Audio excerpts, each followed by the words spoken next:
Assalamualaikum Puan. Waalaikumsalam. Okey Puan, Warahmatullahi apa nama? Hadilah. Puan Hadilah. Yes. Puan Hadilah tinggal mana ni? Kebun teh. Kebun teh. Jauh Yes. juga tu. Ni dah kali keberapa datang? Ni yang kali kedua. Sebelum ni masa PKP memang tak boleh masuk. Oh, tak boleh masuk. Masih pakai mask lagi? Ya, kena beratur. Betul. Alhamdulillah. So, setakat ni dah kali kedua, walaupun kali kedua. Hari ni, okay, nak tanya juga. Hari ni buat usaha apa? Pembelian ke jual ke trade in?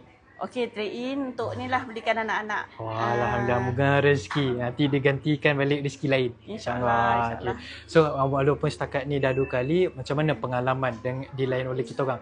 Dengan layanan servis kita orang, disambut oleh orang pintu depan. Lepas tu design cantik-cantik ke, kedai selesa kita, ada surau, ada toilet. Cuba beritahu sikit. Masya Allah, memang terbaik lah. Dia bukakan pintu. Walaupun saya main-mainkan dia, Alhamdulillah, dia cakap nak datang sini kan? Okey, masuk. Okay. Tapi memang cantik lah. Selesa. Pilihan banyak memang yang baru-baru. Memang design terbaru ni. Memang cantik.